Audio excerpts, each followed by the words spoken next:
Hello everyone, नमस्कार दोस्तों। Welcome to True IAS and PCS. Continue करते हैं दोस्तों अपनी एथिक्स, इंटेग्रिटी एंड एप्टीट्यूड के सिलेबस की पेपर टॉपिक नंबर 1 की discussion, ethics and human interface. अभी तक दोस्तों हम लोग 2 लेक्चर तक टर्म सीख रहे हैं कुछ। इस लेक्चर में भी हम कुछ और टर्म्स, कुछ और कॉन्सेप्ट्स के बारे में सीखेंगे, क्योंकि अगर आप इस पेपर का नाम देखोगे ना, इस पेपर के नाम के अंदर ही 3 वर्ड्स हैं। एथिक्स तो मैंने आपको अच्छे से बता दिया, एथिक्स क्या है, एथिक्स अलग कैसे होते हैं from the concept of morality, आप ये भी चीज़ जान चुके हो, है ना। दोनों में राइट और रॉन्ग का फर्क होता है, लेकिन ये थोड़ा सा हो सकता है ये पर्सनल हो, सब्जेक्टिव हो, लेकिन एथिक्स जो मैंने आपको बताए थे ये यूनिवर्सल होते हैं। हर एक सिचुएशन के अंदर, हर एक कॉन्टेक्स्ट के अंदर ये वैसे ही रहेंगे, ये पर्सन टू पर्सन वेरी नहीं करेंगे, चेंज नहीं होंगे। लेकिन दूसरी जो टर्म्स हैं इस पेपर के अंदर, उसके बारे में अभी तक मैंने आपको नहीं बताया, जिसके बारे में आपको जानना जरूरी है। पेपर का नाम क्या है? Ethics, integrity and aptitude. तो जब तक पेपर है किस बारे में, पेपर का नाम क्या है, उसका मतलब क्या है, यही नहीं सीखोगे तो करोगे क्या पेपर के अंदर, राइट। इस लेक्चर में हम बाकी 2 टर्म्स को डिकोड करेंगे, लेकिन उससे पहले यहां पर एक टर्म मैंने आपको बताई थी कि एथिक्स हमें मदद करते हैं आइडेंटिफाई करने के लिए मॉरल वैल्यूज को। तो मोरालिटी तो आप जान गए हो, राइट या फिर रॉन्ग की जो परख होती है वो मोरालिटी का पार्ट है। एथिक्स के अंदर भी वो राइट एंड रॉन्ग का जो एलिमेंट है वो शामिल है, लेकिन बात वही है, एक चीज सब्जेक्टिव है, मोरालिटी सब्जेक्टिव है, एथिक्स यूनिवर्सल है। अब यहां पर एक इंपॉर्टेंट बात ये उठती है, मैंने आपको वैल्यूज बताया था कि वैल्यूज हमेशा अच्छी होती हैं, राइट। और वैल्यूज सिखाने के लिए 4 सोशलाइजेशन वाले एजेंट्स हमारे जिंदगी में कौन कौन से होते हैं, रिया बताओ।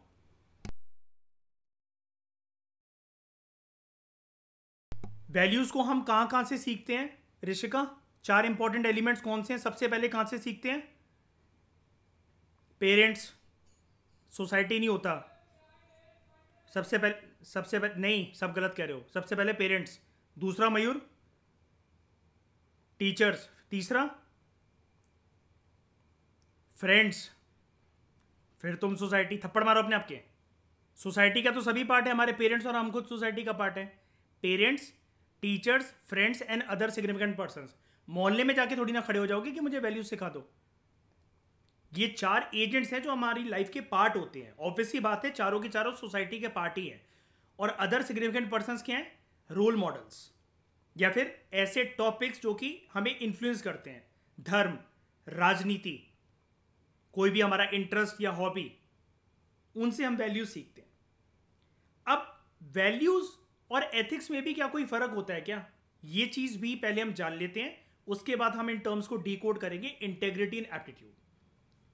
तो सबसे पहले वैल्यूज का मतलब तो मैंने आपको बता दिया था कि वैल्यूज अच्छी होती हैं, हमें 4 सोशलाइजेशन एजेंट से मिलती हैं, parents, teacher, friends and other significant persons. Values की लेकिन डेफिनेशन क्या होती है? सबसे पहले इस लेक्चर की शुरुआत हम यहीं से करते हैं। देखो, वैल्यूज ना, वैल्यूज आर फंडामेंटल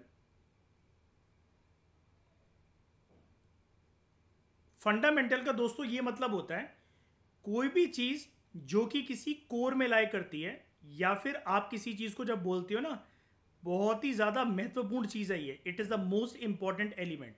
तो वैल्यूज फंडामेंटल और एंड्यूरिंग बिलीव्स होती हैं। एंड्यूरिंग बिलीव्स, एंड्यूरिंग वर्ड का मतलब क्या होता है? एंड्यूरिंग का मतलब होता है anything which is long lasting in nature. जब भी आपको वैल्यूज मिलती है ना, साइकोलॉजी, फिलॉसफी, एथिक्स का डोमेन आपको यह बताता है, वो बिन पैंदे की लोटे की तरह डगमगाती नहीं है वैल्यूज के। आज आपकी वैल्यू कुछ आप और होल्ड करके रख रहे हो, परसों आपको चेंज हो गई, शाम को चेंज हो गई, 1 साल बाद चेंज हो गई। वैल्यूज आपके साथ जीवन में लंबे समय तक टिकी हुई कुछ लर्निंग्स, कुछ टीचिंग्स होती हैं। और स्पेशली ये ठोस बाद में होती है, स्टैटिक बाद में बनती है, लेकिन जब आप एक गीली मिट्टी होते हो, यानी कि अपनी युवा अवस्था के अंदर होते हो, बचपन का, जब आपकी जिंदगी में जब बचपना चल रहा है, तब आपको ये सिखाई जाती है, क्योंकि उस टाइम पर जो सीख माँ बाप से और सोशलाइजेशन एजेंट से जो हमें मिलती है कि मंदिर में कैसे जाना है, बड़ों का आदर सम्मान कैसे करना है, बड़े जब बात कर रहे होते हैं तो बच्चों को बीच में नहीं बोलना चाहिए, पेरेंट्स की हमेशा रिस्पेक्ट करनी चाहिए, किसी से तू तड़ा करके बात नहीं करनी चाहिए, सभी धर्मों का आदर करो, सबसे प्यार से बात करो। ये चीजें जब बच्चा छोटा है उसको सिखाना ज्यादा आसान है एज कंपेयर टू अगर कोई बंदा बड़ा बड़ा होकर आतंकवादी बन गया और फिर आप उसको वैल्यू सिखा रहे हो, क्योंकि अब वो ठोस घड़ा हो चुका है। अब वो चिकनी मिट्टी का घड़ा नहीं रहा है जिसको आप पानी डालकर दोबारा से एक शेप दे दोगे उस मिट्टी को पिघलाकर, उस घड़े को पिघलाकर। वैल्यूज इसलिए हमेशा बोला जाता है कि चाइल्डहुड के फेज में, इन्फेंसी से स्टार्ट होते हुए, जब आप इन्फेंट हो 0 to 2 ईयर्स की आपकी एज है, उसके बाद माँ बाप या घर परिवार की, आगे चलकर स्कूल की और दोस्तों के साथ जो हमारा ग्रुप रहता है, ये टीचिंग्स, ये लर्निंग्स टिकी रहती है हमारे साथ। और जर्नली ऐसा माना जाता है कि ये अच्छे बिहेवियर की तरफ ही इंक्लाइंड होती हैं, क्योंकि वैल्यूज आपके अंतरात्मा की एक आवाज को उजागर करती हैं कि जो आपको गाइड करती है कि whether you are taking moral action और नॉट। इसलिए वैल्यूज को हम हमेशा मॉरल वैल्यूज के साथ एसोसिएट करते हैं। हो सकता है कि आपको कुछ गलत वैल्यूज मिल रखी हो, ऐसा हो सकता है। वैसा मैंने आपको प्रीवियस लेक्चर में बताया था कि वैल्यूज हमेशा अच्छी होती हैं, लेकिन ये भी तो हो सकता है ना, पेरेंट्स ने आपको अच्छी वैल्यू सिखाई, स्कूल ने यानी कि टीचर्स ने आपको अच्छी वैल्यू सिखाई, लेकिन जो तीसरा सोशलाइजेशन वाला जो एजेंट है, पीयर्स, उनके साथ आप पीयर प्रेशर में आके लाइफ में थोड़ा सा बिगड़ गए। आपने सिगरेट फूकना, सुट्टा फूकना, दारू पीना, लड़कीबाजी करना ये स्टार्ट कर दिया, गलत हैबिट्स में आप पड़ गए, जिससे अगर समाज को पता लगा तो आपकी छवि अच्छी नहीं रहेगी। लेकिन फिर भी वैल्यूज के आगे जो ये प्रीफिक्स लगा हुआ है मोरालिटी वाला, ये आपको अंदर से गाइड करता है, आपके अंदर गिल्ट पैदा करवाएंगी। अगर आपकी वैल्यूज अच्छी है ना, वैल्यूज हमेशा अच्छी होती हैं, अच्छी लर्निंग्स होती हैं, कि जैसे ऐसा माना जाता है कि एक आतंकवादी भी कभी नहीं चाहता कि उसका बेटा आतंकवादी बने। एक नक्सलवादी आदमी कभी भी नहीं चाहता कि उसका बेटा बंदूकें लेके जंगलों में घूमे और सरकार के खिलाफ एक मुहिम चलाए। हर कोई अपने बच्चों को, अपनी औलाद को एक अच्छी जिंदगी देना चाहता है। हर किसी इंसान ने जिसने सफर कर रखा है अपने सर्कमस्टांसेस के थ्रू, वो नहीं चाहता कि मेरे घर परिवार के लोगों के साथ, स्पेशली मेरी औलाद के साथ, मेरे डीएनए के साथ ऐसा हो। तो हमेशा हर कोई जब अपने बच्चों को, अपनी औलादों को, अपने डीएनए को तालीम देने की, टीचिंग्स देने की कोशिश करता है, तो वो अच्छी ही टीचिंग्स होती हैं, इसलिए वैल्यूज को हमेशा अच्छा माना जाता है।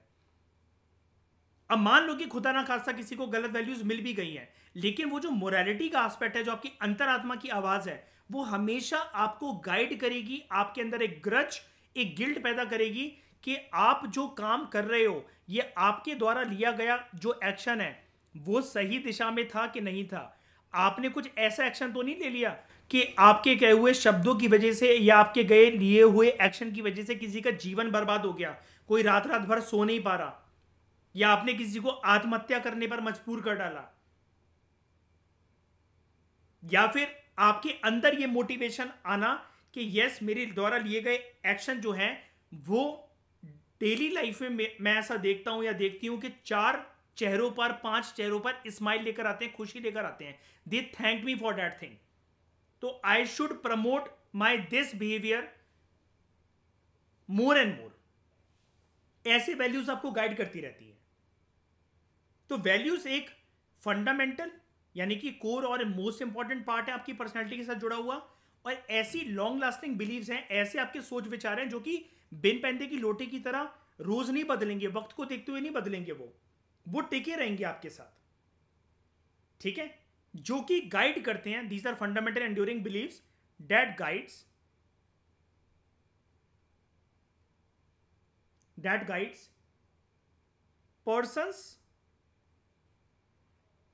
Persons behaviours and choices.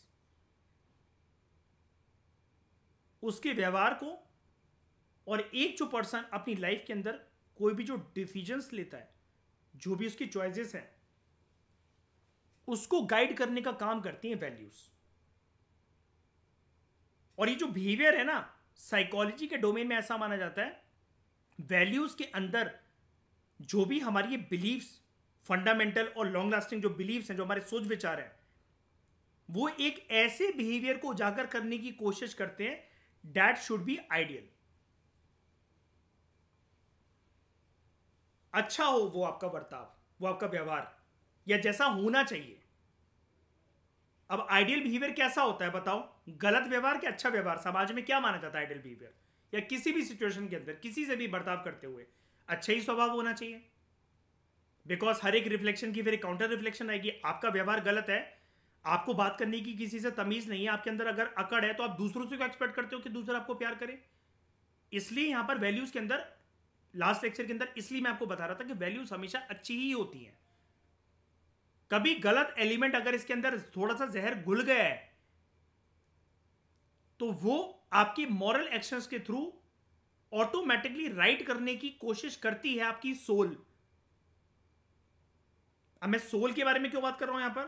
Because it is a philosophical concept and philosophy believes in soul. अंतरात्मा की आवाज के बारे में विश्वास होता है जब आप एक सब्जेक्ट की बात करते हो फिलॉसफी। और माइंड से आपके, जो आपको मोटिवेट करेगी कोई भी फीलिंग, कोई भी आपकी सोच विचार, या आपके अंदर ग्रज, गिल्ट पैदा करवाएगी, यार मुझे ऐसा नहीं करना चाहिए था, मैंने गलत तो करा यार उसके साथ यार।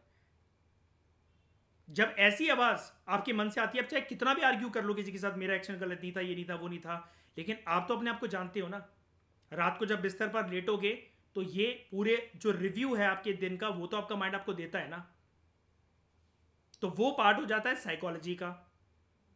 साइकोलॉजी डील करती है इंडिविजुअल के माइंड के साथ, उसकी पर्सनैलिटी के साथ। और दोनों साइकोलॉजी और फिलॉसफी को इंडिविजुअल के पर्सपेक्टिव से अगर आप कंबाइन करते हो तो वो एथिक्स का पार्ट बन जाते हैं। तो आपका एक आइडियल मोड ऑफ बिहेवियर कैसा होना चाहिए, आपकी सोच विचार कैसी होनी चाहिए, जो कि आपकी पर्सनैलिटी के कोर कंपोनेंट हो, बसे हो वो आपके अंदर, गड़े हुए हो, थमे हुए हो आपके अंदर, और एंड्यूरिंग हो, वो लॉन्ग लास्टिंग हो। बिन पैंदे की लोटे की तरह सिचुएशन टू सिचुएशन परिस्थितियां बदल गई तो आप कह रहे हो कि आपकी बिलीव्स बदल गई, आपके सोच विचार बदल गए, आपकी पर्सनैलिटी बदलने लगी, फिर वो वैल्यूज नहीं है।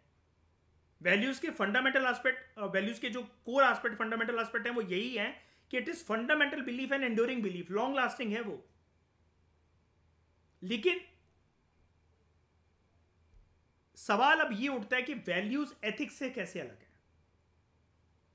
वैल्यूज चाहे कितनी भी अच्छी हो, एथिक्स की डोमेन में एथिक्स शब्द से अलग होते हुए ऐसी मानी जाती हैं कि वैल्यूज ना एक इंडिविजुअल की पर्सनल प्रिंसिपल्स होते हैं। ये उसके पर्सनल प्रिंसिपल्स हैं। एक इंसान जो भी नियम लेकर चल रहा है, मैं ऐसा करूंगा, मैं वैसा नहीं करूंगा, ये मेरे सिद्धांत है या नहीं है, तो वो उस इंडिविजुअल के पर्सनल है। वो जो बिलीव्स हैं, अगेन वो उस इंडिविजुअल की पर्सनल बिलीव्स हैं। और वो जो आइडियल्स हैं, ऐसा होना चाहिए, वैसा नहीं होना चाहिए, ये मेरा व्यवहार इस तरीके से मुझे करना है, मुझे नहीं करना है, अगेन वो चीज पर्सनल है। जबकि एथिक्स आपने पढ़ा था मेरे साथ प्रीवियस लेक्चर के अंदर, जब मैंने एथिक्स टर्म को डिकोड करवाया था, एथिक्स कभी भी पर्सनल चीजों के साथ डील नहीं करता।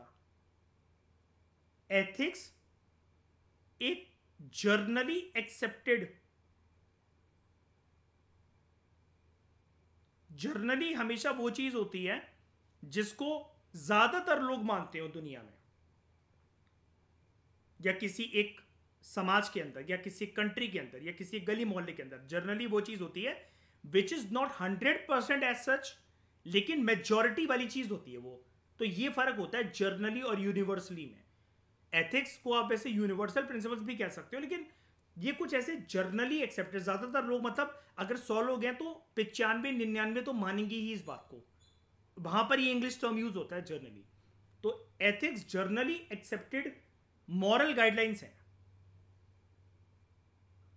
इसको यानी कि आप दुनिया के किसी भी गली मोहल्ले में, शहर में चले जाओ, किसी भी प्रकार के इंसान से बात कर लो आप इस पूरी दुनिया में, एथिक्स के डोमेन के अंदर जो चीजें आती हैं वो जर्नली हर एक इंसान इस पृथ्वी पर, चाहे वो किसी भी कंट्री, कॉन्टिनेंट, किसी भी अपनी कंट्री के स्टेट का पार्ट हो, किसी भी गली मोहल्ले के अंदर, पूरी दुनिया में कहीं पर भी रह रहा हो, वो ऐसे सिद्धांतों को मानते हैं। तो these are generally accepted moral guidelines for a particular behaviour. आपके बर्ताव, आपका स्वभाव, आपके रवैये का एक ऐसा जनरली एक्सेप्टेड ये पैरामीटर है जिसको थोड़ा सा ब्रॉडर लेवल पर देखा जाता है। It is generally objective, like आपकी कम्युनिटी के अंदर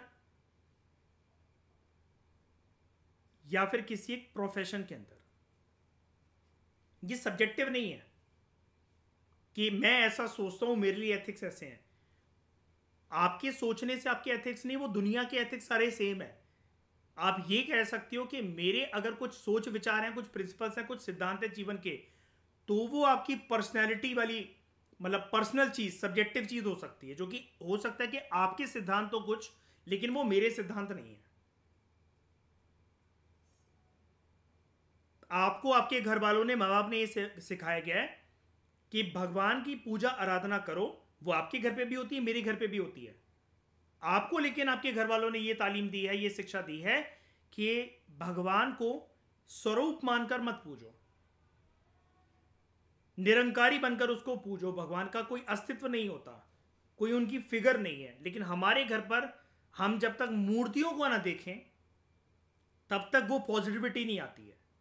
तो ये आपके पर्सनल सिद्धांत है जो कि आपको वैल्यूज मिली आपके माँ बाप से, आपके घर परिवार के लोगों से। मुझे कुछ और सिखाया गया है। आप अपनी जगह ठीक हो, मैं अपनी जगह ठीक हूं, लेकिन when it comes to ethics, ethics are generally accepted moral guidelines. इसको ज्यादातर लोग इसमें हामियां भरेंगे, एग्री करेंगे। ये है डिफरेंस एथिक्स और वैल्यूज में। बहुत थिन लाइन का डिफरेंस है। जिस प्रकार से अगेन एथिक्स एंड मोरालिटी का डिफरेंस हमने कवर करा था लास्ट लेक्चर के अंदर, कल रात को, उसी प्रकार से बहुत थिन लाइन है एथिक्स एंड वैल्यूज के कॉन्सेप्ट के अंदर। और वैल्यूज के साथ मोरालिटी इसलिए एसोसिएट करा जाता है कि हम मोरालिटी की बात इसलिए करते हैं बिकॉज आपकी जो वैल्यूज है, अभी आपने ये सीख लिया आज के लेक्चर में कि आपके पर्सनल सिद्धांत है, आपकी पर्सनल सोच विचार है, लेकिन उन पर्सनल सोच विचार के अंदर आपकी मोरालिटी सही और गलत का फर्क भी आपको बताएगी। अब क्योंकि मोरालिटी भी एक पर्सनल चीज होती है, जैसे हम कल नॉन वेजिटेरियन और वेजिटेरियनिज्म की डिबेट को कर रहे थे कवर, तो वो एक पर्सन की पर्सनल सोच विचार है। कई लोग नॉन वेज फूड खाने के बावजूद उसको जस्टिफाई करते हैं, और कई लोग जो शुद्ध शाकाहारी हैं, ठीक है, वो गलत मानते हैं नॉन वेजिटेरियनिज्म को, या जो लोग मांस मच्छी और जो मदिरा या धूम्रपान करते हैं उनको गलत मानते हैं। और जो इस चीज को कंटिन्यू कर रहे हैं, ठीक है, वो कोई अंडे खा रहे हैं, कोई चिकन खा रहा है, तो वो अपने मन के अंदर उस चीज को जस्टिफाई कर पा रहा है, क्योंकि वो चीज एक पर्सनल लेवल पर इंडिविजुअल को अपने लिए ठीक लग रही है। तो हम इस चीज की क्रक्स क्या निकाल सकते हैं, इसको बोले क्या एक शब्दों में। आपको बस इतना समझना है, अभी तक जो आपने मेरे साथ सीखा, आज ये तीसरा लेक्चर है आपके एथिक्स का, अभी बस आपने इतना सीखा है मेरे साथ। एथिक्स थोड़ा सा ब्रॉडर एस्पेक्ट है, वो एक इंडिविजुअल से परे हटकर एक इंडिविजुअल की लाइफ पर फोकस नहीं करता। ये आपकी पर्सनल चीज नहीं होती ethics. Ethics generally accepted universal principles होते हैं, लेकिन मोरालिटी और आपकी जो वैल्यूज हैं वो आपके पर्सनल है। एक आइडियल मोड ऑफ बिहेवियर क्या होना चाहिए, बेस्ट बर्ताव आपका क्या होना चाहिए, ये आपके लिए पर्सनल है। अब आपके लिए तो आइडियल मोड ऑफ बिहेवियर ये भी हो सकता है कि आपको किसी ने पास में चीट करा था, आज आपका मौका आ गया है, अब आप जो है उसको सबक सिखाने के लिए एक पावर में हो, तो आप उसको सबक सिखा रहे हो कि उसने भी तो मेरे साथ बुरा करा था, अब मैं भी उसकी लाइफ तबाह करके रहूंगा। तो वो आपकी पर्सनल बिहेवियर है,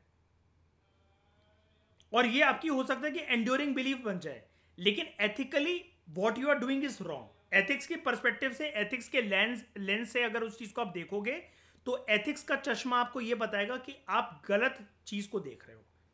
आप जो सिचुएशन के अंदर जो करने की कोशिश कर रहे हो वो गलत है।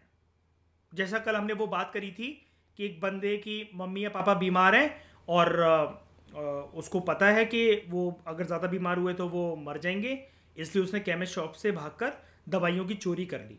अब पर्सन के हिसाब से वो चोरी ठीक थी, लेकिन ethically it is a wrong action, क्योंकि चोरी चोरी है, चाहे वो 1 रुपये की हो, चाहे वो किसी चीज़ की हो, चाहे छोटे से छोटे तिनके भर दाने की हो, चोरी चोरी है एथिक्स के डायमेंशंस के अंदर। लेकिन आपकी मोरालिटी ये कहेगी कि यार मैं कैसे अपने मम्मी पापा को अपनी आंखों के सामने मरते हुए दिख सकता था, और मेरी फाइनेंशियल स्थिति अलाउ नहीं कर रही थी कि मैं डॉक्टर को दिखवाना तो दूर के दवाइयाँ भी अफोर्ड कर सकूँ, इसलिए मैं केमिस्ट शॉप से दवाइयाँ लेकर भाग गया, जो प्रीवियस लेक्चर के अंदर मैंने आपको एग्जाम्पल बताया था डिटेल में।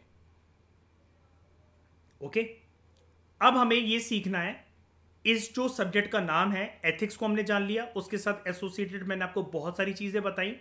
मोरालिटी क्या है, एथिक्स और मोरालिटी के बीच में फ़र्क क्या है, वैल्यूज़ क्या है, एथिक्स और वैल्यूज़ के बीच में क्या फ़र्क है, और हमने हर चीज़ को जस्टिफाई भी करा एग्जाम्पल्स के साथ। अब हमें दोस्तों ये सीखना है कि ये इंटेग्रिटी और एप्टीट्यूड क्या होता है, जो कि इस पेपर का नाम है, एथिक्स, इंटेग्रिटी एंड एप्टीट्यूड, यही तो नाम है ना जीएस पेपर 4 का।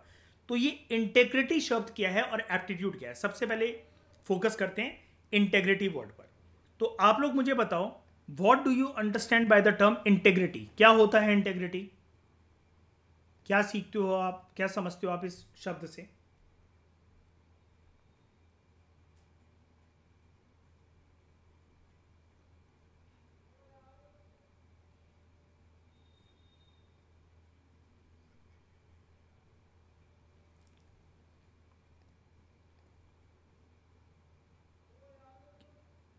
एक व्यक्ति के भाव को दर्शाता है, मतलब फीलिंग को दर्शाता है, लेकिन है क्या?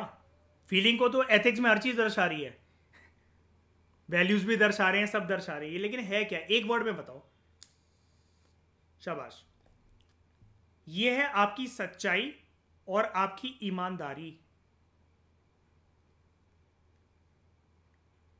लेकिन दोस्तों याद रखना, मैं इसलिए आपकी 3 क्लासेस टर्म्स के ऊपर, कॉन्सेप्ट्स के ऊपर इसलिए ले रहा हूं, अभी तक हमने 3 लेक्चर ले लिए हैं, 3 या आज हमारा तीसरा लेक्चर है, यानी कि 3 घंटे में हम सिर्फ यहां तक पहुंचे अपने सिलेबस के पार्ट में। पहला पन्ना हमने एक पैराग्राफ का कवर करा है, और आज भी इसके आगे भी नहीं बढ़ने वाला मैं, आज भी आपको टर्म्स में ही फंसा के रखूंगा।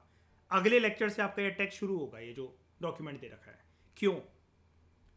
क्योंकि ऐसी चीजें आपने सीखी नहीं है।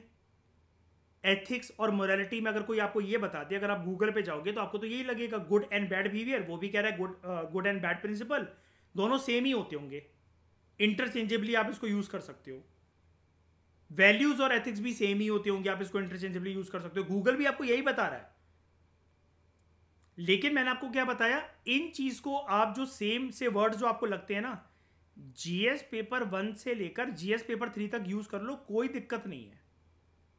आप इसको ऐसे राइटिंग में यूज कर लो, कोई दिक्कत नहीं है। आप इसको ऑप्शनल में यूज कर लो, बेफिक्र होकर यूज कर लो, कोई दिक्कत नहीं है। जीएस पेपर 4 में अगर जहां एथिक्स लिखना होगा वहां मोरालिटी लिखकर आ गए, जहां वैल्यू लिखना होगा वहां एथिक्स लिखकर आ गए, आप अपनी कब्र खुद खोद रहे हो, उसका मतलब समझ जाना। अब इंटेग्रिटी का मतलब ऑनेस्टी है, लेकिन अगेन मजाक वाली बात यह है, एथिक्स के सब्जेक्ट के अंदर दोनों शब्दों में फर्क होता है। तो ये जो गहरे फर्क है ना, जिसको हम रोजमर्रा के जीवन में, आम जिंदगी में, बचपन से लेकर अभी तक हम सेम शब्द मान लेते हैं बहुत सारी चीजों को, लेकिन आप हमेशा याद रखना, मैं आपको एक सिद्धांत बता रहा हूं पढ़ाई लिखाई के मामले में, अगर आपको किसी भी चीज के सेम शब्द दिखते हैं ना, जिसको आप इंग्लिश में कहते हो सिनोनिम्स, कि इसको हम ऐसे ऐसे ऐसे करके भी बोल सकते हैं। जैसे कि इंग्लिश का सबसे तगड़ा वर्ड होता है सुपरकैलिफ्रैजिलिस्टिक एक्सपिलिडोशियस। इसका मतलब होता है, अगर मुझे आपकी तारीफ करनी है ना, यू आर अमेजिंगली गुड, तो मैं इसको थोड़ा सा फ्लारी इंग्लिश में बोल सकता हूं, दैट यू आर सुपरकैलिफ्रैजिलिस्टिक एक्सपिलिडोशियस।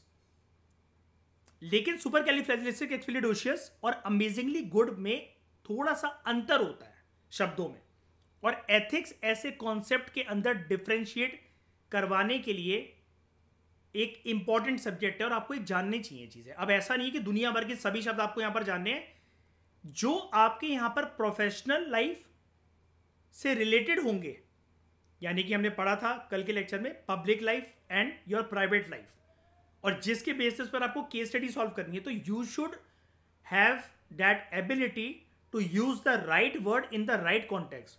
बहुत सारे बच्चे इस पेपर को हलवा समझते हैं, ये हलवा है भी पेपर, लेकिन ये शब्दों का उच्चारण उनको सही जगह पर करना नहीं आता है। और अगर आप कुछ भी लिखकर आ गए एथिक्स की केस स्टडीज में, और आपको ये लग रहा है अरे बाबा मैंने तो सिचुएशन को आइडेंटिफाई कर लिया था, मुझे तो सब पता था, मेरा तो पेपर ही छूटा नहीं है, मैंने तो सारे क्वेश्चंस कर लिए हैं, मार्क्स आया, पता चला वहां पर लिखा हुआ आपके मेंस के रिजल्ट के अंदर you have not been selected for the interview. तो आप एक इतने बड़े डायलेमा में आ जाओगे, इतने बड़े डिप्रेशन में आ जाओगे कि यार मेरा तो मेंस अच्छा गया था, पता नहीं क्या गलती हो गई है। एवरी पेपर काउंट्स, हर एक पेपर की एक यूनिक स्ट्रैटेजी है। जैसा कि मैं आपको प्रीवियस लेक्चर में बता रहा था, sorry for wasting your time a bit, लेकिन ये बातें करना इंपॉर्टेंट है। पेपर 1 में अगर आपको इंडियन सोसाइटी का क्वेश्चन आ रहा है, you should use certain terms related with sociology. Geography के अंदर आपको डायग्राम बनाकर आने हैं। हिस्ट्री के अंदर आपको फैक्ट्स को कोड करना है। पेपर 2 में आईआर में आपको वर्ल्ड मैप और इंडिया का मैप बनाकर आना होता है। सुप्रीम कोर्ट की जजमेंट्स और लक्ष्मीकांत के जो कॉन्स्टिट्यूशन के आर्टिकल्स हैं वो यूज करने होते हैं। पेपर 3 में अगेन इंटरनल सिक्योरिटी के अंदर आपको मैप बनाकर आना होता है। इन्वायरमेंट के अंदर आपकी इकोलॉजी इन्वायरमेंट वाली टर्म्स आपको यूज करनी होती है।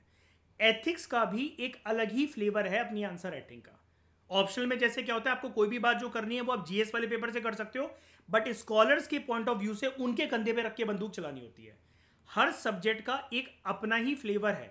इकोनॉमिक्स के आंसर को अगर आपको आंसर करना है इकोनॉमिक्स के क्वेश्चंस को, you should use proper graphs, proper data you should have from economic survey, from government budget, from various reports of United Nations and it's organs. दूसरों से अगर ज्यादा मार्क्स चाहिए। सिमिलरली एथिक्स को समझने की धीरे धीरे करके कोशिश करो। मेरे लिए तो बहुत आसान है, मैं तो कुछ भी पढ़ाकर आपको चला जाऊं, शुरू करवा दूं उसको, आपको लगेगा वाह वाह अच्छी तैयारी हो रही है हमारी। लेकिन ये जब तक आप फर्क नहीं जानोगे बेसिक तरीके से, जैसे मयूर याद है अभी पीएसआईआर की ऑप्शनल की क्लास स्टार्ट करी थी, तो जब पीएसआईआर के ऑप्शनल में क्या हुआ, मयूर आया क्लास में, तो हमारा पहला टॉपिक था political theory, political science and political philosophy. 3 दिन तक सिर्फ मैं मयूर को और निर्वैर को यही समझाता रहा कि तीनों में डिफरेंस क्या है, कहां पर वर्ड यूज करना है इनको। पॉलिटिकल थ्योरिस्ट वो कैसे अलग होता है पॉलिटिकल फिलोसफी से, पॉलिटिकल फिलोसफर्स पॉलिटिकल थ्योरिस्ट से कैसे अलग है, और पॉलिटिकल साइंस क्या है, राजनीति विज्ञान क्या है, तीनों में फर्क है। तो ऐसे यहां पर कुछ कुछ टर्म्स हैं, उनके बीच में गहराइयां आपको पता होनी चाहिए, तभी आप उसको राइट कॉन्टेक्स्ट के अंदर राइट जगह पर यूज कर सकोगे और तभी आपको आंसर मिलेंगे। चीजें लिखने के लिए तो देखो एक ओपन पेपर है, आप कुछ भी लिख कर आ जाओ। अब कुछ भी लिख कर आ जाओ तो फिर मेंस की क्लासेस मेरी क्यों कर रहे हो, वो तो आप वैसे ही कर लोगे। मेंस में हर कोई सब कुछ जानता है, अपने वर्ड्स में हर कोई कर सकता है अपने आंसर को। तो फिर ये फिर इतने सारे डॉक्यूमेंट्स बने क्यों हैं, सिलेबस क्यों दे रखा है यूपीएससी ने फिर मेंस का। कुछ भी पढ़ो, कुछ भी लिख कर आ जाओ, पेपर तो सबका भर ही जाएगा कुछ ना कुछ लिखकर। ऐसे के अंदर 2500 शब्द लिखने होते हैं, कुछ भी लिख दो बकवास, सिलेक्शन लेकिन उससे नहीं होगा। तो इंटेग्रिटी और ऑनेस्टी के अंदर फर्क क्या है ये हमें समझना पड़ेगा। इंटेग्रिटी अपने आप में एक ऑनेस्टी है। सबसे पहले तो इंटेग्रिटी को हम डिफाइन करते हैं। सबसे पहले इंटेग्रिटी इज अ क्वालिटी, ये वो खूबी है, ये वो खासियत है ऑफ बीइंग ऑनेस्ट। लेकिन उसी ऑनेस्टी के साथ person should be having strong moral principles। तो यहां पर हमें एक वर्ड तो नजर आ रहा है, लेकिन अब राइटर ने यार मेरे को कंफ्यूज कर दिया कि it is a quality of being honest. और आप मुझसे कहोगे सर अभी आप ये बता रहे हो कि ऑनेस्टी इंटेग्रिटी अपने आप में वैसे तो एक ऑनेस्टी है, लेकिन ऑनेस्टी और इंटेग्रिटी शब्दों में फर्क होता है। यहां पर ये जो सेकंड हाफ है ना इसका, ये अलग बनाता है ऑनेस्टी की डेफिनेशन को एथिक्स की डेफिनेशन से। ये वाला सेकंड हाफ आपको ईमानदार और सच्चाई भरा तो रहना ही है, लेकिन उसके साथ आपके अंदर एक मॉरल सिद्धांत होने चाहिए। और मॉरल सिद्धांत आपके क्या बताते हैं, आपको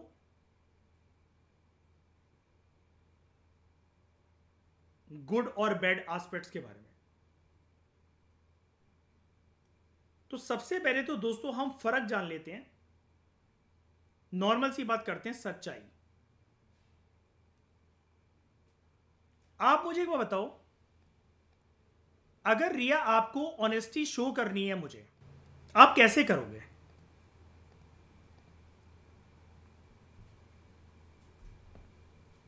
सोचो, जब तक सोचोगे नहीं तब तक इस सब्जेक्ट के बारे में सीख नहीं पाओगे, क्योंकि ये सब्जेक्ट आपके लिए बिल्कुल ऐसा है जैसे कोई बंदा ABCD स्टार्ट करता है। और मैं वही अज्यूम करके आपको पढ़ाऊंगा, तो आपके सब्जेक्ट में इंटरेस्ट भी आएगा और मार्क्स भी दूसरे कैंडिडेट से अच्छे ही दिलवाऊंगा, डोंट वरी। सोचो लेकिन इसके बारे में, आपको अगर मुझे ऑनेस्टी शो करनी है, सच्चाई शो करनी है, ईमानदारी शो करनी है, कैसे करोगे?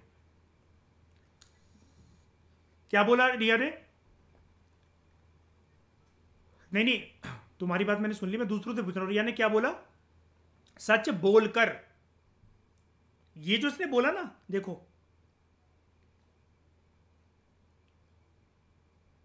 बोलकर, बोलकर का मतलब थ्रू वर्ड्स, शब्दों के उच्चारण से। तो बस यही है ऑनेस्टी रिया। ऑनेस्टी में सिर्फ जो काम करते हैं वो काम करते हैं आपके वर्ड्स। क्या मिसिंग है यहां पर? Honesty is not about showing honesty in terms of actions. Integrity जो है वो आपकी ऑनेस्टी के पैरामीटर को चेक करता है, और यहां पर दोनों चीजें शामिल होती हैं दोस्तों, बोथ। शब्द तो है ही, बोलकर भी आपको दिखाना है ऑनेस्टी अपनी, ऑनेस्टी, और एक्शंस में भी दिखानी है।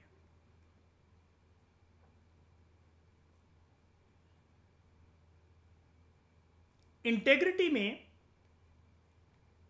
एथिक्स का एंगल जरूर होता है। इंटेग्रिटी के अंदर आपका एक स्ट्रॉन्ग मॉरल कोड जुड़ा हुआ होता है आपके साथ। अभी इस चीज को मैं थोड़ा सा एक्सप्लेन कर दूंगा।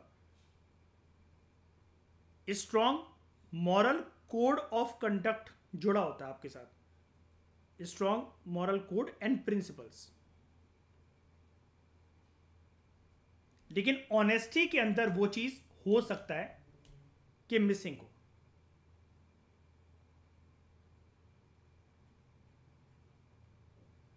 ठीक है?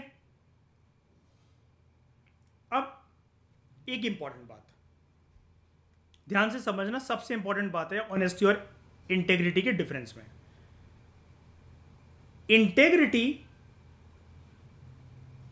Integrity is a guarantee for honesty.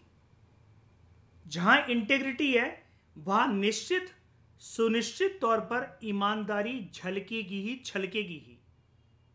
लेकिन honesty is not at all a guarantee for integrity. शब्दों में, क्योंकि आप अगर ईमानदारी दिखा रहे हो, ऑनेस्टी वैसे है क्या?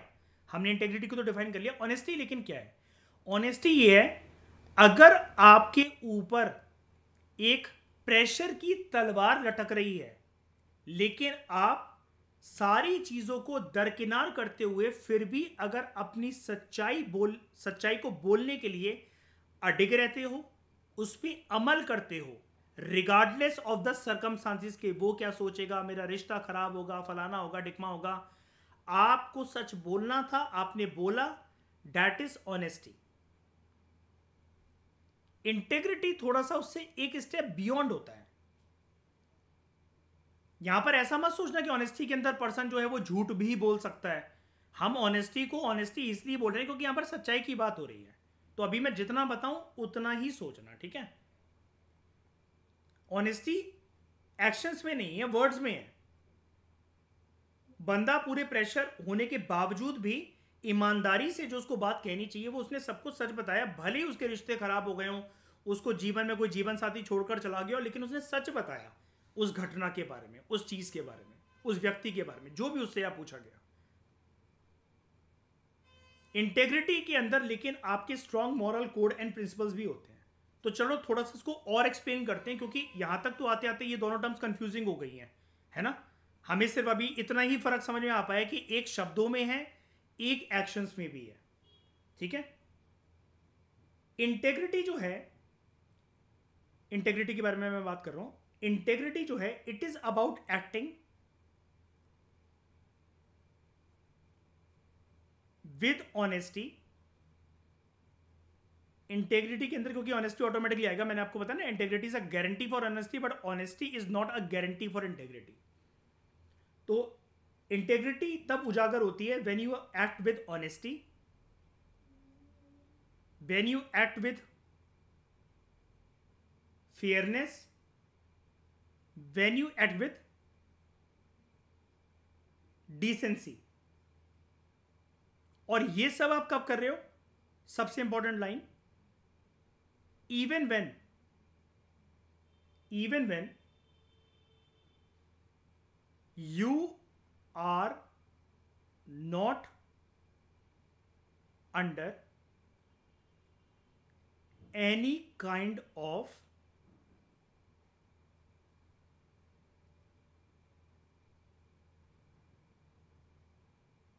स्क्रूटिनी। स्क्रूटिनी का मतलब होता है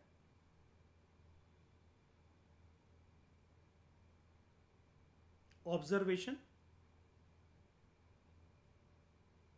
या वॉचिंग। आपको जब कोई देख नहीं भी रहा है तब भी आप अपने इन सिद्धांतों पर यहां पर कायम हो। सच्चाई तो इंटेग्रिटी के अंदर एक छोटा सा एस्पेक्ट है। ऑनेस्टी के साथ आप फेयरनेस भी दिखा रहे हो, आप डिसेंसी भी दिखा रहे हो। ये हो सकता है बोलकर हो, बोलकर ही होती है वैसे तो ऑनेस्टी। फेयरनेस एंड डिसेंसी आपके एक्शंस में नजर आए। लेकिन इंटरेस्टिंग बात यह है, you are doing all these things even when you are not under any kind of pressure, या आपको लगता है, या यानी कि कहने का मतलब ये, आप यहां पर फेक बनने की कोशिश नहीं कर रहे हो कि जब कैमरे लगे होंगे सीसीटीवी मेरे घर में और मेरे मम्मी पापा देख रहे होंगे तभी मैं पढ़ने बैठूंगा, या किसी ऑब्जर्वेशन है वॉचिंग के अंदर मैं आऊंगा तभी मैं ऐसे ईमानदारी से बिहेव करूंगा। मान लो कि कोई पर्सन बहुत जालिम है लेकिन उसको जिससे प्यार है वो पर्सन सामने आ जाता है तो वो पर्सन बहुत अच्छे से दयालु बिहेव करने लग जाता है। वो इंटेग्रिटी नहीं है। अगर आप सिचुएशन के अंदर बदल रहे हो जैसे आप खुद नहीं हो, वो इंटेग्रिटी का पार्ट नहीं है। इसका एक बहुत प्यारा एग्जांपल होता है जिसको बहुत सारे टॉपर्स यूज करते हैं, आप भी यूज कर सकते हो। एक अच्छा एग्जांपल है, चलो एक यूनिक एग्जांपल देता हूं मैं, ठीक है? जो सब लिख रहे हैं वो क्यों लिखना। एक अच्छा एग्जांपल देता हूं मैं आपको। अगर इंटेग्रिटी के बारे में कभी भी एक एग्जांपल लिखना, मैंने आपको बोला एथिक्स के अंदर हर एक चीज़ आपको जो लिखनी है वो आपके पर्सनल लाइफ के एग्जांपल से होनी चाहिए अगर आपको ज़्यादा मार्क्स चाहिए। एग्जांपल के तौर पर आप कुछ पेपर में इसके रिगार्डिंग ऐसा लिख सकते हो कि I stopped my car, bike या scooty at red light during 3 AM even when the road was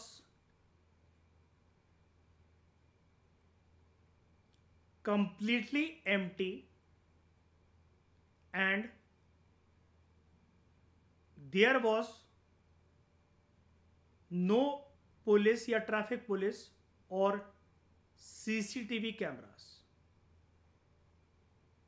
आप कहीं से आ रहे थे, सुबह 3 बजे तो खाली सड़कें होती हैं, रेड लाइट लेकिन हुई, वहां पर आपको पता था कि कोई सीसीटीवी कैमरा नहीं है, कोई पुलिस वाला नहीं खड़ा हुआ है, कोई चालान नहीं कट रहा है, कोई चेकिंग नहीं हो रही है, लेकिन फिर भी आप वहां पर रुके।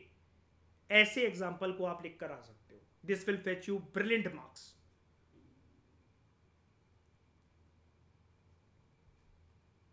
ठीक है? अब एथिक्स के पेपर के अंदर आप ऐसे एग्जाम्पल को लिख सकते हो, भले जीवन में आपने उसको कभी कराओ चाहे नहीं कराओ, है ना रिया? हो सकता है भले आप पापा की परी रहे हो, है ना, स्कूटी से उड़ाते फिरते हो दिन भर लोगों को, लेकिन ऐसा एग्जाम्पल लिखने में क्या बुराई है?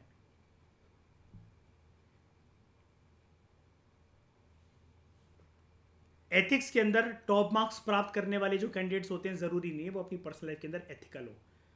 और आजकल तो जैसा चाल चलन चल रहा है यूपीएससी के अंदर, उससे तो आपको पता लग ही गया होगा कितने लोग एथिकल है और कितने लोगों ने एथिक्स को फॉलो करके सिलेक्शन पाया।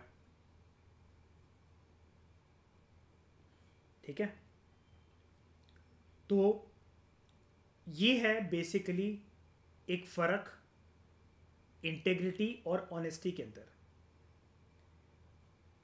एक दो इंपॉर्टेंट बात और, इस चीज को थोड़ा सा और आपको बेटर तरीके से समझाने के लिए, आप इंटेग्रिटी के अंदर ना एक कंसिस्टेंट कैरेक्टर भी मेंटेन करते हो when it comes to the term and concept of integrity, you maintain a consistent character.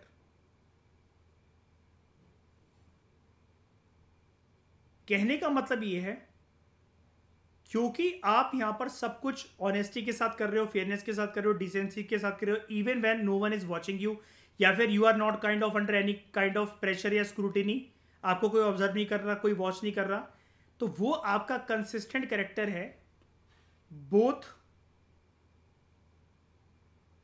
Internally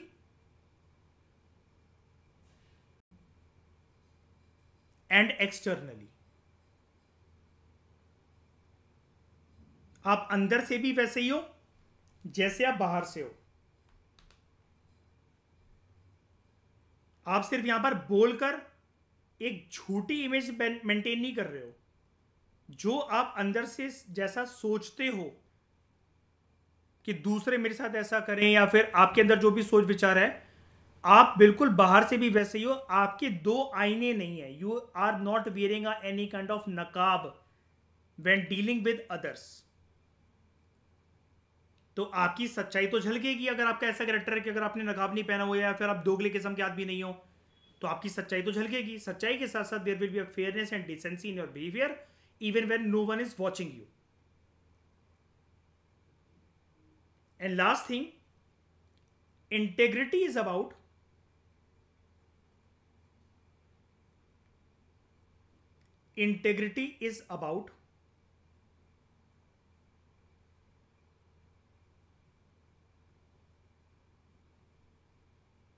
practicing what you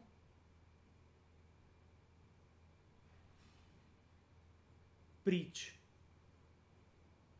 When it comes to integrity, आप वही चीजों का पालन करते हो जो कि आप कहते हो कि ये चीजें सही हैं या ये चीजें गलत हैं। आप वो पर्सनली अपनी लाइफ में भी अगर आप उनको गलत मानते हो तो आप नहीं करते हो वो हरकतें। अगर आप किसी चीज को सही मानते हो, आपके मुख से वो शब्द निकलते हैं, this is right, this should be done, उनको ऐसा बिहेव करना चाहिए था, तो आप एक मॉडल एग्जाम्पल सेट करते हो कि देखो मैं भी ऐसा करता हूं, मैं सिर्फ बातूनी नहीं हूं इस चीज के लिए। इसको कहते हैं इंग्लिश में प्रैक्टिसिंग व्हाट यू प्रीच। जैसा आपका सोच विचार है या आपके मुख से बड़ी बड़ी बातें निकलती हैं, आप उसका पालन करके दूसरों के लिए एक उदाहरण भी सेट करते हो। ऑनेस्टी में तो क्या है, आप शब्दों से बोलकर निकल जाते हो।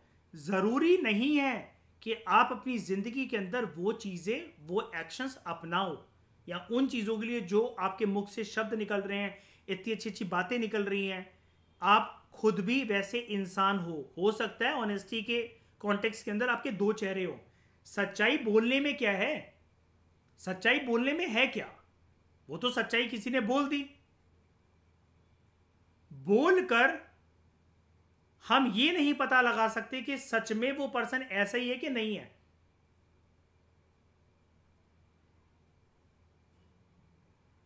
एक शातिर दिमाग वाला बंदा जिसके दिमाग में खुराफात चलती है, अगर वो पहली बार किसी लड़की से मिलने गया डेट पर, तो वो अपनी गलत छवि क्यों प्रेजेंट करेगा? वो तो उसको अपनी जिंदगी में शामिल करना चाहता है ना। तो सामने वाले को पिघलाने का तरीका क्या है? Through the words of honesty. अब वो क्योंकि शब्द हैं, अंदर से कैसा है वो व्यक्ति, ये कुछ साल उसके साथ रह लो या शादी कर लो तो पता लग जाएगा। या तो शादी अच्छे से चलेगी या फिर कोई फ्रिज में मिलेगा थोड़े साल बाद।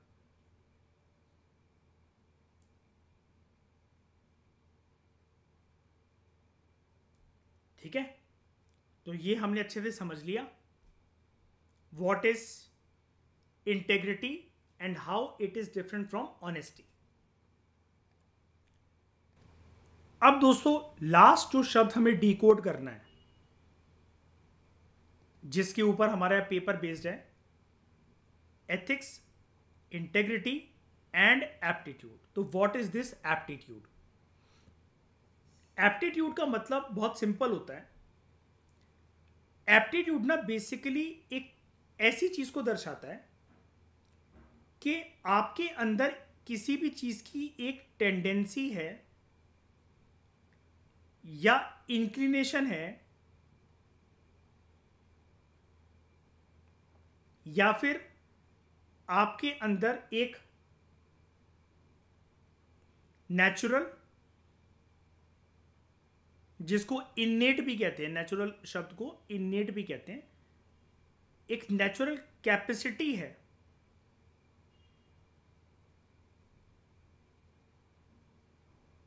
टू लर्न सर्टेन थिंग्स, या तो किसी भी फील्ड में एक महारत हासिल कर सको, to excel in certain field through proper training.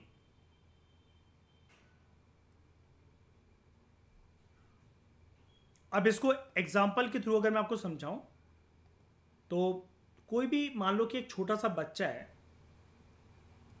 उसके कोच ने, उसके पेरेंट्स ने उसके अंदर एक कैपेबिलिटी देख ली कि यार ये टेबल टेनिस में बहुत अच्छा है, ये बहुत अच्छा स्विमर बन सकता है, ये कल को बहुत अच्छा बॉक्सर बन सकता है, इसका दिमाग बहुत तेज है, ये डॉक्टर या इंजीनियर बहुत अच्छा बन सकता है,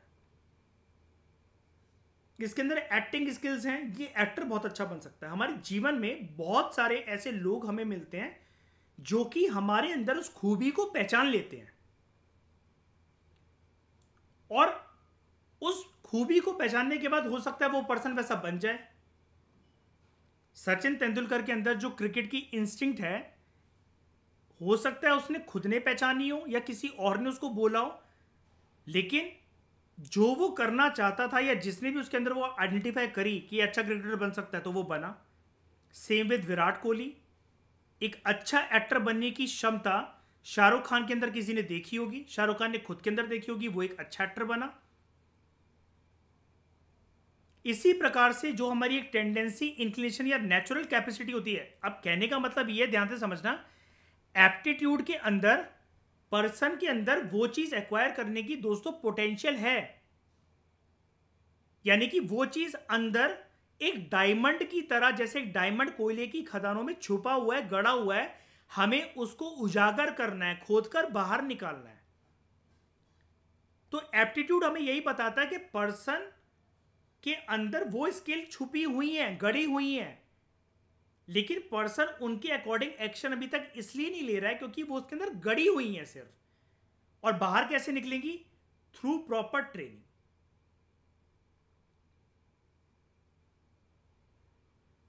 तो अब आप मेरे से कहोगे सर आप तो यहां पर हॉबीज और ये सब की बात बताने लगे कि जीवन में क्या बनना चाहिए, हम तो यहां एथिक्स पढ़ने आए थे, इसका क्या लेना देना यहां पर। अब दोस्तों आपके अंदर एडमिनिस्ट्रेटिव स्किल्स हैं, अगर आप इस तैयारी को करने का सोच रहे हो तो डेफिनेटली सी बात है कि आप तैयारी करोगे, सिलेबस को कंप्लीट करोगे और प्रीलिम्स के एग्जाम के अंदर बैठोगे। आपका प्रीलिम्स निकलेगा, आपका मेंस निकलेगा, आपका इंटरव्यू निकलेगा। किसी भी रैंक को प्राप्त करने के बाद आप एक ऑफिसर बनोगे उस सर्विस से related, IAS, IPS, IRS custom and excise, IRS income tax, IRTS, IIS Indian information service officer, Indian forest service officer. तो 24 सर्विसेज होती हैं, उसके अंदर आपको कोई ना कोई सर्विस मिलेगी। तो एप्टीट्यूड क्या कर रहा है इन बातों में?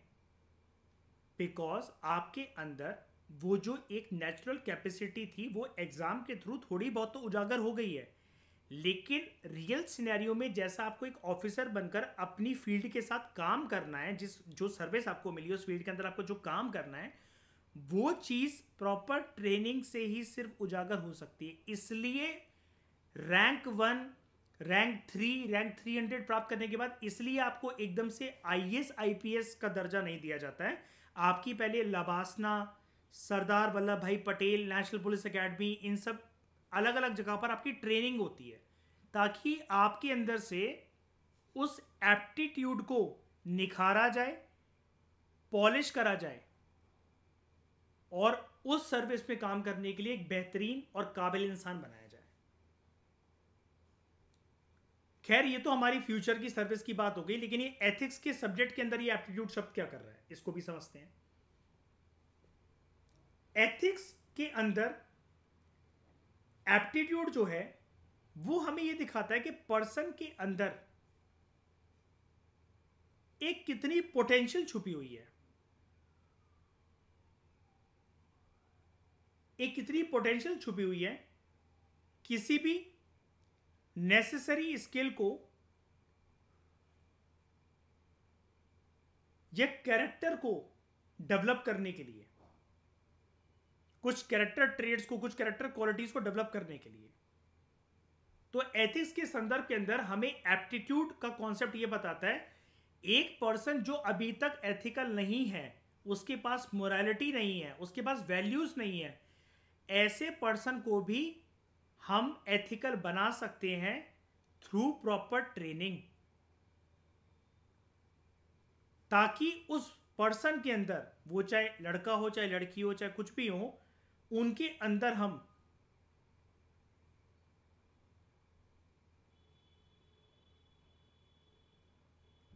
एथिकल डिसीजन मेकिंग को उजागर कर सकें,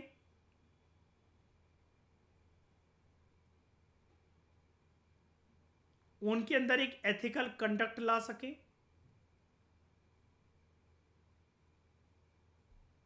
इस चीज के लिए। और एथिक्स का डोमेन हमें यह भी बताता है कि अगर हम एप्टीट्यूड को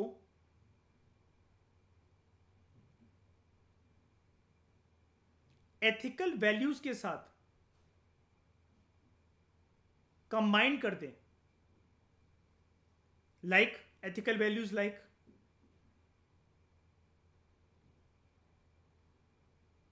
एम्पैथी, इंटेग्रिटी, जो कि अभी आपने सीखा, कंपैशन,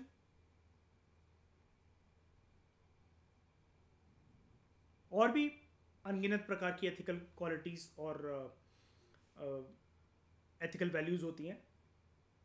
अगर आप इनको कंबाइन कर दो, एप्टीट्यूड को with ethical values like integrity, तो आपका देखो सिलेबस का नाम बन गया ना ये, एथिक्स, इंटेग्रिटी एंड एप्टीट्यूड। तो ये क्रूशियल होता है कि पर्सन जो है फिर एक इफेक्टिव तरीके से एप्टीट्यूड के अंदर जब ये एथिकल वैल्यूज समा जाएंगी तो पर्सन एक इफेक्टिव तरीके से और एथिकल बिहेवियर को दिखाते हुए, और एथिकल चीज आपको पता है सब्जेक्टिव तो होती नहीं, ऑब्जेक्टिव होती है, वो पर्सन टू पर्सन तो वेरी करेगी नहीं, वो जनरली एक्सेप्टेड बिहेवियर होगा, वो यूनिवर्सल चीजें होंगी। तो एथिकल बिहेवियर फिर पर्सन दिखाने लगेगा अपनी एक तो प्रोफेशनल लाइफ के अंदर,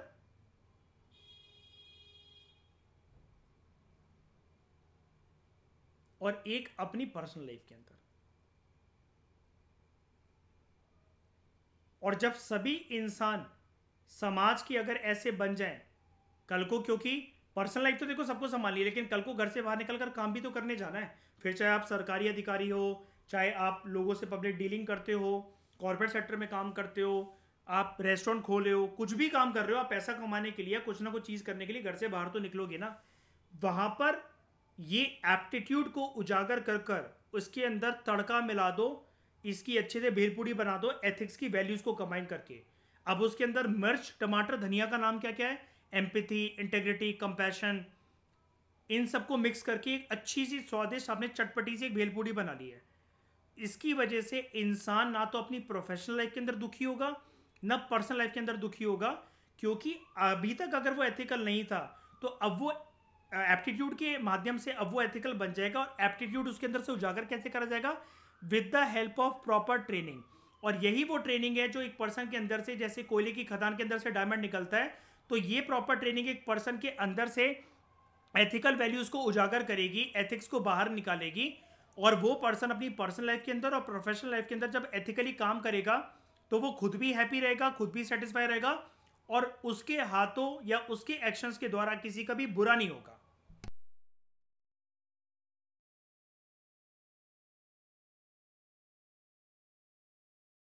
तो दोस्तों डिटेल्ड तरीके से मैंने आपको ये बताया कि तीनों टर्म्स क्या हैं, सिलेबस का जो ये नाम है जीएस पेपर 4 का, एथिक्स, इंटेग्रिटी एंड एप्टीट्यूड, इसकी डिकोडिंग मैंने आपको बताई। इसको डिकोड करके फिर मैंने आपको शुरू में ये भी बता दिया कि एथिक्स मोरालिटी से कैसे अलग है, क्योंकि एथिक्स की डेफिनेशन के अंदर मॉरल प्रिंसिपल्स अबाउट गुड और बैड, राइट एंड रॉन्ग आता है, और इंटेग्रिटी की डेफिनेशन के अंदर ऑनेस्टी आता है। तो इंटेग्रिटी ऑनेस्टी से कैसे अलग है, और एथिक्स के अंदर वैल्यूज की भी बात आती है, because that morality is centred all around values, तो वो वैल्यूज से कैसे अलग है। ठीक है, अब आप टर्म्स के साथ आपके हथियार, आपके अस्त्र शस्त्र सारे रेडी हैं। अब आप एथिक्स को जब पढ़ने जाओगे और ये पहला सिलेबस का टॉपिक करोगे, एथिक्स एंड ह्यूमन इंटरफेस, और इसके अंदर जितनी भी यहां पर सारी डायमेंशंस हैं, अब आपको कोई भी दिक्कत नहीं आने वाली है। सिर्फ आपको कहानी की तरह चीजें समझनी है एंड अप्लाई करनी है, थोड़ा सा दिमाग चलाकर और रियल लाइफ एग्जांपल्स को अपने जीवन में बटोर कर। बचपन से लेकर अभी आप जिस उम्र के फेज में और आपने जीवन में जो जो देखा है, वो सारे एग्जांपल्स को आप ऑटोमेटिकली ग्रैस्प करते चलोगे जैसे जैसे कॉन्सेप्चुअल क्लैरिटी आपको मिलेगी। जैसे मैंने अभी एक रेड लाइट वाला आपको एग्जांपल बताया, तो हालांकि वो आपने बनावटी बनाकर लिख दिया, अभी तक आप रेड लाइट पर हो सकता है कि ऐसे सुबह 3 बजे अगर रुक रहे हो तो वो सिर्फ पुलिस के डर की वजह से या सीसीटीवी कैमरा की वजह से आप रुके हो, लेकिन फिर भी आपके पर्सनल लाइफ के अंदर कुछ तो ऐसी चीजें होंगी जहां पर आपने एथिकल तरीके से बिहेव करा होगा, आपके अंदर आपने इंटेग्रिटी शो करी होगी। आपने दूसरों को दिखाने के लिए नहीं होती इंटेग्रिटी, अभी हमने सीखा कि वो आप जैसे अंदर हो वैसे बाहर हो। तो ऐसे एग्जांपल्स को बटोरने की कोशिश करनी पड़ेगी आपको और इसकी कंपाइलेशंस बनानी पड़ेगी अगर आपको दूसरे कैंडिडेट्स के कंपैरिजन में एक बहुत अच्छे हाई रिवॉर्डिंग मार्क्स अगर चाहिए तो इस डिस्कशन में दोस्तों फिलहाल इतना ही। Thank you very much for discussion. अगले लेक्चर से हम एथिक्स एंड ह्यूमन इंटरफेस का जो पहला टॉपिक है उसके थ्योरेटिकल एस्पेक्ट के बारे में पढ़ना शुरू करेंगे सब कुछ। Thank you very much.